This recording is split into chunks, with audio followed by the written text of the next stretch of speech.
आज बात करेंगे बिहार में साक्षरता दर की, जिसमें बिहार देश में सबसे निचले पायदान पर है।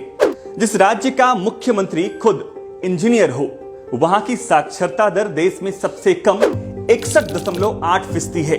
जबकि बजट के लिहाज से नीतीश सरकार सबसे ज्यादा फोकस शिक्षा पर देने का दावा करती है। इसके बावजूद राज्य के 1/3 से भी ज्यादा लोग निरक्षर हैं। बिहार में पुरुष साक्षरता दर 70.32% है और महिला साक्षरता दर 53.57%, जबकि राष्ट्रीय औसत 74.04 है। पूर्णिया, सीतामढ़ी, कटिहार, मधेपुरा, सहरसा, अररिया और शिवहर जैसे जिलों का सबसे बुरा हाल है। इन जिलों की साक्षरता दर 55% से भी नीचे है। बिहार सरकार ने अपने सबसे बड़े बजट शिक्षा बजट का किस तरह दुरुपयोग किया है, वो भी सुनिए। वित्त वर्ष 2023-24 के बजट में बिहार सरकार ने शिक्षा पर सर्वाधिक 40,450 करोड़ रुपए खर्च करने की बात कही, जबकि वित्तीय वर्ष 22-23 के बजट में राशि 39,191 करोड़ रुपए थी। तो सवाल ये उठता है कि शिक्षा के नाम पर नीतीश सरकार जो हजारों करोड़ रुपए खर्च करती है, वो जाता कहां है। एक रिपोर्ट बताती है कि बिहार में 5वीं कक्षा के 57% बच्चे कक्षा 2 की किताबों को पढ़ने में असक्षम हैं। वहीं 80% बच्चे कक्षा 3 की किताबें पढ़ ही नहीं सकते। हाँ सर, देखिए ये 5वां में पढ़ रहा है, इससे क्या लिखवाना है आप लिखवा लीजिए। बस सरकारी स्कूल बना दिए हैं लेकिन पढ़ाई नहीं है। इन स्कूलों की प्राइमरी कक्षा यानी कि 1 से 5 के 30.2% विद्यार्थियों के पास पाठ्य पुस्तकें नहीं हैं। वहीं अपर प्राइमरी यानी कक्षा 6 से कक्षा 8 के 35% विद्यार्थियों की कोर्स बुक्स नदारद हैं। जबकि सरकारी विद्यालयों में बच्चों तक किताब पहुंचाना सरकार की जिम्मेदारी है। इस सत्र की बात करें तो राज्य के 42% यानी 68 लाख से अधिक बच्चों को किताब नहीं मिली। इसकी राजधानी पटना और बाकी जिलों से शिकायत आती रही। आरटीआई से मिली जानकारी के अनुसार बिहार में 5,419 सरकारी स्कूल ऐसे हैं जिसके पास अपने भवन तक नहीं हैं। ASAR की एक रिपोर्ट बताती है कि बिहार में 36.7% स्कूलों में छात्राओं के लिए अलग से शौचालय की व्यवस्था नहीं है। बिहार में मिडिल स्कूल तक आते आते करीब 38.8% बच्चे पढ़ाई छोड़ देते हैं।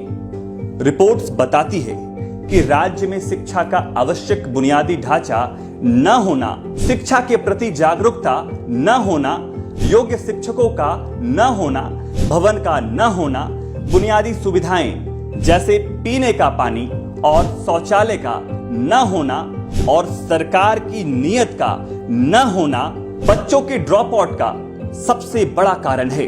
बिहार में समतामूलक शिक्षा के नाम पर लगभग हर पंचायत में सरकारी स्कूल तो खड़े कर दिए गए हैं, लेकिन पढ़ाई ही गायब हो गई है।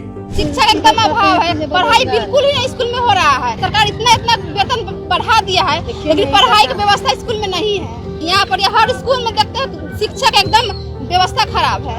हम सीएम पद पर काम करते, जीविका दीदी है, सारा घर में घुस कर देखते हैं, सबका बच्चा एकदम सही ढंग से नहीं पढ़ रहा है। सरकार इसमें बिल्कुल नहीं पढ़ाई है। शिक्षा व्यवस्था सही करेगा, उसी को हम वोट देंगे।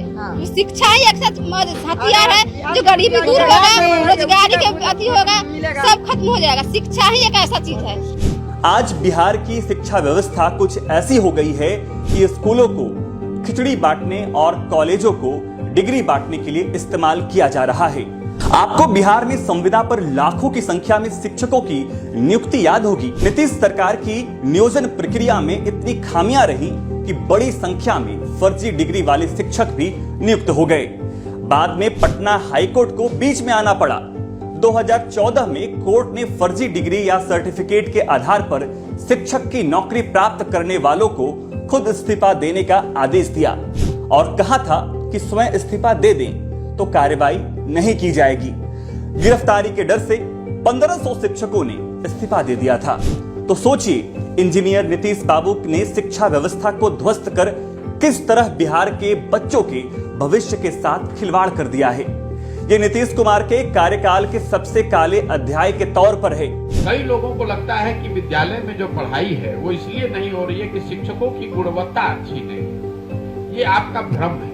चाहे विद्यालय अच्छा हो या खराब, नियोजित हो या पुराना, हर तरीके के विद्यालयों में पढ़ाई पूरी तरीके से बंद हो गई है। शिक्षकों की गुणवत्ता या शिक्षकों की ईमानदारी न होना, ये शिक्षा व्यवस्था के ध्वस्त होने में एक छोटा सा पहलू, महत्वपूर्ण है लेकिन छोटा पहलू। उदाहरण के तौर पे आप बिहार के कॉलेज को देख लीजिए। कॉलेज में तो नियोजित शिक्षक नहीं है, कॉलेज में तो परमानेंट टीचर्स हैं, वहां पर बिल्डिंग भी है, चारों लड़कों ने कॉलेज में नामांकन करा रखा है, लेकिन कॉलेज में भी पढ़ाई नहीं हो रही है। स्कूल से खिचड़ी बट रहा है और कॉलेज से डिग्री बट रहा है, पढ़ाई दोनों में कहीं नहीं हो रहा है। और इसकी वजह जो मुझे समझ में आई है, ये जो समता मूलक शिक्षा नीति के बनाने के चक्कर में कि हर गांव हर प्रखंड में किसी तरह कोई एक विद्यालय के नाम पर बिल्डिंग बना दिया जाए, नतीजा ये हुआ कि जहां बिल्डिंग बनाए गए वहां शिक्षक नहीं है, जहां शिक्षक है वहां बिल्डिंग नहीं है, जहां दोनों है वहां बच्चे और पढ़ाई नहीं है,